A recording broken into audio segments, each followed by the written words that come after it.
Chapter 7. Tax Season. Benjamin Franklin, one of the founding fathers of the United States, said, "In this world, nothing can be certain except for death and taxes."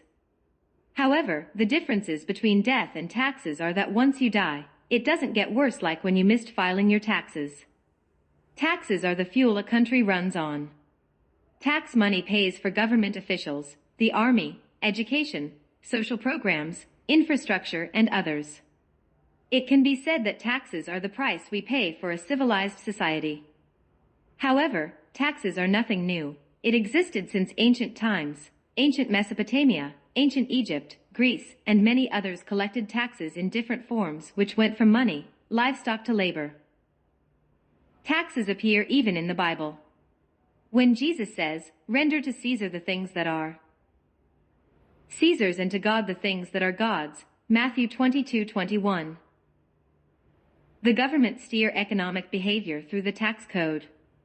The tax code in one way or another is used to redistribute wealth in society by creating housing programs and vouchers for individuals in need. The tax code is also used to reward desired behavior, cut down negative habits like smoking, junk food, etc., and encourage entrepreneurs and corporations to create businesses that create jobs by giving them all sorts of tax breaks.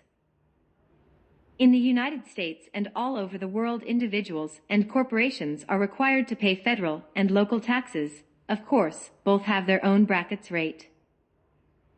However, on December 22, 2017, President Trump signed the Tax and Employment Cuts Act, which reduced the individual rates of income tax, doubled the standard deduction, and eliminated personal exemptions. According to Jean Murray from the Balanced Small Business, the act lowered the corporate tax rate from 35% to 21%, which took effect at the beginning of 2018. For the most, the corporate cuts are permanent, while the individual changes expire at the end of 2025. As you continue to read, I will try my best to help you realize that the tax law is actually a map, a treasure map, and if you follow this map, your tax deductibles and investments profits will go up. But first, it is important that you should know that the way you earn income influences a lot in your tax deductions. Tom Wheelwright, the author of Tax-Free Wealth Influenced by Robert Kiyosaki's Cash Flow Quadrant, states that there are 4 ways how people earn income. The first one is the typical way, being an employee. Second, being a self-employed or freelancer, S.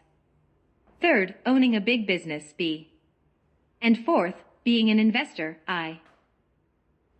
As an employee, you get the protection of an employee, a work schedule, get pay at least minimum wage, pay vacation, overtime, sick days, and in case they lose their job or have an accident, they get to collect unemployment benefits. Medicaid and Social Security benefits rate is 15.5%, but employees only pay 7.65%, which is taken out of their check, and the rest is paid by their employer. At the end of the year, they get a W-2 form from their employer, and when the relationship between they and their employer ends, they might be eligible for severance from their employer. In the other hand, you as self-employee or independent contractor, big business owner, or investors will solely be responsible for paying the full 15.3% Medicaid rate, Social Security benefits, and saving for your retirement. However, surprisingly, you won't. According to Tom, this is possible because they do what the government wants. But what does the government want? According to Tom, the government wants to create jobs and build affordable houses, and as it was mentioned before, the government gets entrepreneurs and investors to do this by using tax breaks as a stimulus package. The question here is, which category do you fall in? Who are you? Most of us, Uber drivers, are considered self-employed. According to the Cash Flow Quadrant, we pay a high tax rate.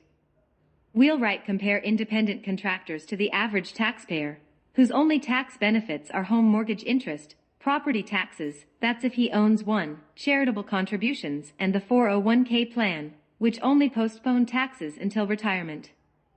But as an independent contractor, we get all the tax breaks mentioned above, plus phone service, clothing, laundry service, internet, car maintenance, car miles, gas, continue education, food and many other things. However, every single one of us should be aiming to move to the right side of the cash flow quadrant because you can get more by becoming an investor or a big business owner. Some of these cuts are business trips, business meals, flights, tax preparation fees, investment management fees, and financial planning fees, and others. For taxes purposes, one of my mistakes, and I'm pretty sure of many other drivers, was to think that I needed to open a legal entity to conduct businesses, corporation. If you only have one car, you don't need a legal entity. I have 3 vehicles, and I don't need one, but I opened one thinking that I needed. If you only have a vehicle, and have created a legal entity for it, I can assure you that you are wasting money, time, and energy. Legal entities are useful to protect assets. An asset is anything of value, or a resource of value owned by a person, or a company, that can be converted into cash to meet debts, commitments, or legacies. But if you are renting or financing the car you're driving, you really don't have any asset to protect. If you don't believe me, stop making your car payment and see what happens. Your car belongs to the bank. You don't own it until you finish paying it. Therefore, you have no assets to protect and do not need a corporation. I understand having a corporation sounds cool. It's fantastic to have a website, a logo, business card, an email with your company's name, etc. But at the end of the day, it will cost you a lot of money to maintain. You with your taxi driver license are already eligible for most of the tax discounts an incorporated individual has. I don't see why you should add another liability to your shoulders, like the one I currently have. My mom works for herself, and she would not change that for anything in the world. She gets paid cash, so obviously the Social Security has no record of her ever working. She is getting close to retirement, but the amount of money Social Security will give her is not going to be much. Trying to help her, I added her to my company's payroll, so it seems like she was working. She was my only employee. Companies must report a quarterly payroll report, IRS Form 941. This form reports the amount of federal income tax, Social Security, and Medicare taxes that the employer withheld from employees' checks. This was costing me a couple of extra $100 to report, so on October 2019, I removed her from my payroll. Due to COVID-19 pandemic, she decided to collect unemployment. You won't believe who must help the government cover her unemployment checks. Yes, my company. According to the Federal Unemployment Tax Act, which began in 1935. If former employees file for unemployment insurance, you will, indirectly, be the one footing the bill. I received the unemployment insurance notice of potential charges letter with the amount of $5,824. I'm praying the judge will rule in my favor, so I will not be found responsible for these charges. Again, having a legal entity under your name will only add more expenses. The best thing you can do is avoid it. Create a tax filing plan. My first year reporting taxes was horrible because I didn't stay on top of my financials. I end up working 3 weeks just for my taxes. That year I learned that problems start when you think there is no problem, and when there is no problem, we have a problem. We can't fix something we are not aware of. After this awesome experience, I made an investment in myself. I got certified in Microsoft. It helped me create a system that helps me track all my income and expenses. The first thing you should do is to become aware of your expenses and income, because you may be expending money that you don't have. Sadly, it happens to most of us. Knowing the amount of your expenses will allow you to know your total tax deductions. This is possible by keeping all your paper receipts. I understand keeping track of all these receipts can be time-consuming, but it is necessary. Nowadays, technology has been making our lives much easier. Today, only an app on your phone or tablet will help you keep your receipts organized.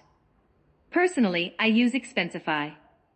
Expensify app automatically creates reports right from the photo receipts. You can check the miles and the hours you work, and the best thing about Expensify is that establishes IRS guarantee receipts. The price is only $4.99 monthly. Next is shoebox.com. With Shoebox you can scan as many receipts as you like. It has certified professionals that check your receipts every month. Shoebox also interfaces with other tools like Excel, QuickBooks, and other budget tools. Next is Wave. It makes searchable all your receipts in your computer. It ties into the bank transaction automatically, and within your business, revenues can be shared. Last from my list is Evernote. Evernote differentiates itself from the other apps by allowing you to add notes to the receipts. There are a lot more options from where you can choose from, but personally, I recommend the above apps, or you can do your own research and find that one that can work for you. A system like the ones mentioned above can help you keep all your purchases and sales receipts safe for as long as the IRS can audit your records. Usually, the IRS audits 3 years' worth of records. Therefore, it's recommended to keep receipts for at least 3 years. If the IRS finds something fishy in your deduction, it will come after you. This is called tax audit. A tax audit is an examination of your tax return to verify if your income and deductions are accurate. Some of the most well-known red flags for IRS tax audit are overdue tax return or unfiled tax return. This is the biggest red flag. File your taxes on time and file unfiled taxes. High income. Unusually large deductions or expenses above the industry standards for unreported income. Make sure your reported income matches the IRS's records. The IRS receives copies of your W-2 and 1099 forms from your employers faster than you do. If your income does not match their records, they will come after you. By now, I doubted I'm the only one who has received an IRS letter with the Form 15113, verification for unreported income. According to their records, my 2018 tax return have unreported income. So they are making me responsible of a debt for $7,117, which needs to be paid immediately. With all that is happening, do you have $7,117 to give the IRS? My first intuition was to visit my CPA. But after revising all, she couldn't find any error that caused this issue, so she suggested me to call the IRS to discuss this matter. When I called, the IRS agent said something that you may have to deal with later. She stated that Uber do not separate drivers' tips, tolls, and other fares of the total net from their 1099 form. So for me to solve this issue, I needed to send a written letter explaining that my total income doesn't match their records because Uber didn't separate my toll, tips, refund, cancellations, and promotions money. If you ever face this issue, all you have to do is what I did. It's not a big thing, but it will take time and energy. Another matter that could get the IRS behind you is if a large sum of money has come through this line. A high income increases your chances to get tax audit. If you do get tax audit, you should always keep calm. Getting a tax audit is just like getting stopped by a highway trooper. Everything you say it can be used against you. Do not lie to the IRS agent, because lying to an IRS agent is a crime. Usually, the first notification of a tax audit comes by mail, or sometimes you may get a visit from an IRS agent in your office. Either way, you should not panic and answer only what you are asked. Don't talk about something you don't understand. The federal code is so complicated that sometimes even some professionals have trouble understanding. Get professional help, because tax audit is just like going to criminal court. If you have been visited by an IRS agent, the best thing to do is to keep quiet and schedule an audit appointment. Scheduling an interview will give you time to gather all your documents for your audit, and it will increases your chances to win. As I mentioned before, my first year filing taxes as an Uber driver was horrible. I end up working 3 weeks only for my taxes. But after the rain, the sun comes out, and after a mistake, knowledge stays. I went to the bank to open a new checking account within the same account, and started saving 10% of all my income. 2018 was the first year that I had enough money to pay for my personal and corporation taxes. 2 days after I filed my taxes, I checked my bank account to see if the IRS took out the money, but they hadn't, and they didn't do until 2 weeks later. I called my CPA and asked her what was happening. She laughed and said, "In all my years preparing taxes, you are the only one who wants the IRS to take your money." That made me laugh too. Reporting taxes has never been so relaxing because if I keep saving 10% of all my income, I know I will be just fine, and so will be you if you do the same. Once I started saving money for taxes, within me, it grew a sense of responsibility. Now I feel more responsible, and that's the way how it should have been since the beginning, but the lack of knowledge allowed me not. Instead, it blinded me. You and I are responsible for reporting our taxes on time. If we don't do it, we are the only ones who will get hurt. Incorporated or not always file your taxes on time, because taxes will only go away when you die. Jennifer Lopez's ex-husband Mark Anthony failed to file 2007 and 2010 taxes and ended up being hit with 3 to 4 million tax liens. Lionel Messi was accused of defrauding the Spanish state for more than 4 million euros in tax evasion, which he paid. Not even prison will free you from taxes evasion. Like in the case of Wesley Snipes, the author of the movie Blade, were accused of avoiding $17 million in back taxes, which he ended up settling in jail. If you don't want to deal with this situation, just file and pay your taxes on time. If you save 10% of your total income, you will be fine whenever you have to file taxes. Now, if you want to go the extra mile, save 5% more. This is for rainy days. Your car is a machine, sooner or later it will need repair, but with the 5% you will be covered.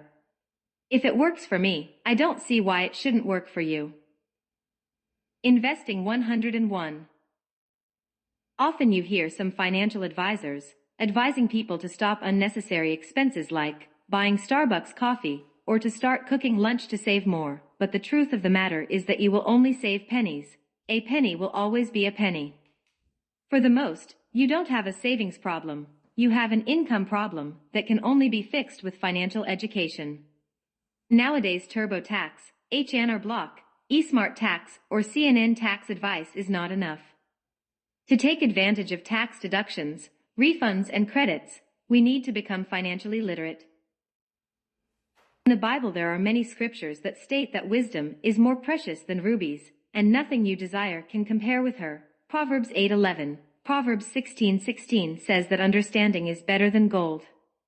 I guess that's why the first out of the 3 best advices from today's greatest investor, Warren Buffett, to all those who want to reach financial freedom is to invest in themselves. A well-developed mind and body are the best assets you could ever wish for. People pay you for what you know, not for what you don't. The more you educate yourself, the more you know. The more you know, the rarer you become. The rarer you become, the more valuable you will be. Diamonds are rare, that's why people are willing to pay thousands of dollars for it. No one will take away what is in your head. With a well-developed mind, you can wake up in a third world country and still make it. Second, you should always invest in things you are interested in, but before you get into, you should do your homework, research. Researching will give you more control and security over it. The more you know about the subject, the more confident and sure you will be. Third, control and security. Financial education will help you have more control over taxes, your money flow, money depreciation, and others. You are only in control and safe when you know.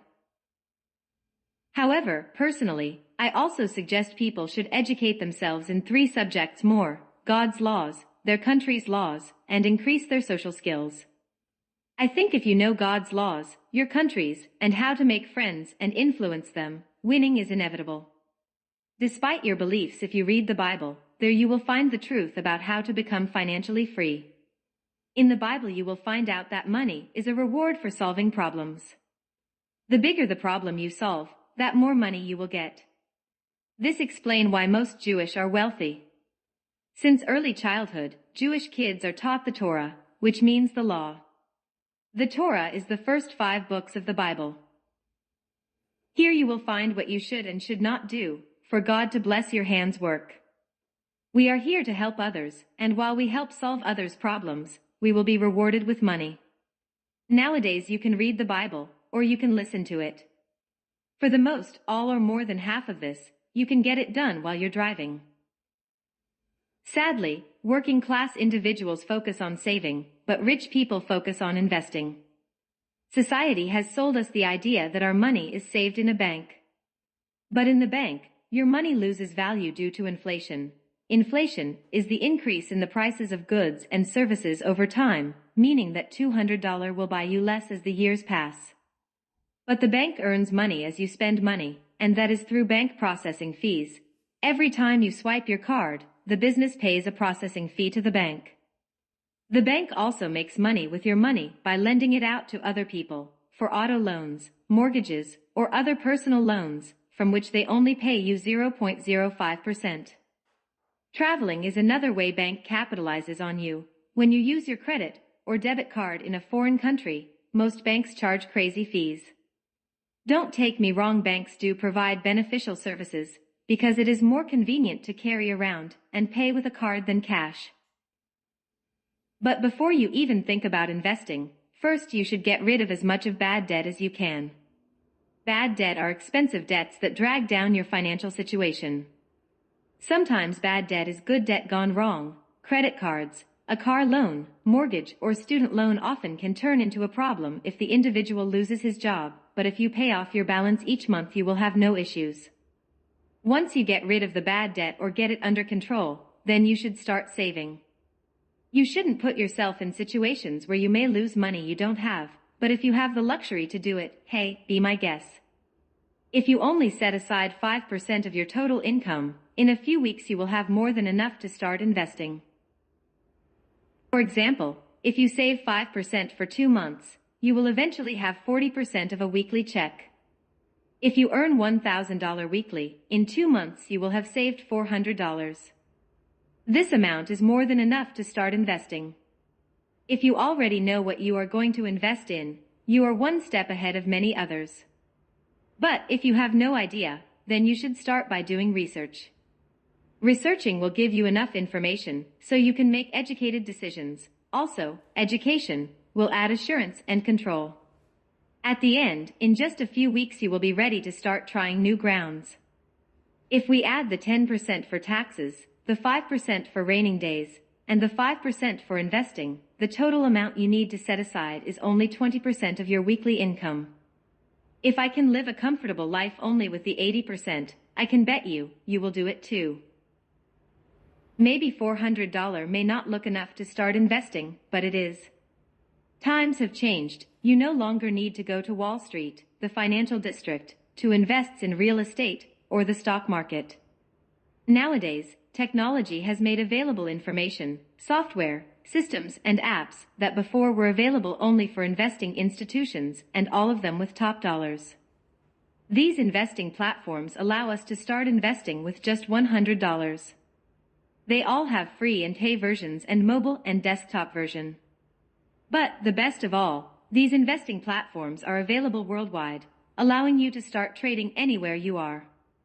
Some of the best investing platforms for beginners are Fidelity, E-Trade, TD Ameritrade, and Robinhood. As I mentioned before, these platforms have mobile and desktop version except Robinhood. Robinhood's platform is 100% mobile. All of them show you previous year's stock values. Has chart indicators. Has a screener to find stocks trading higher or lower. Has educational videos to learn more about trading strategies, and you can trade options and futures. This is trading language for contracts. If you need a company's information like earnings, assets, and liabilities, Yahoo Finance and Investing.com are very useful sites. They both provide price stocks history, if the company pays dividends, and current stock news, which can make your trading experience more fun. But you can do your own research and find the one that fits your needs. Some of these platforms also allow you to short sale stocks, meaning you can sell them and buying them back for a profit. All depends on the broker who you're working with. There are tons of information online regarding this matter. Do your homework, educate yourself, and see how your financial world changes.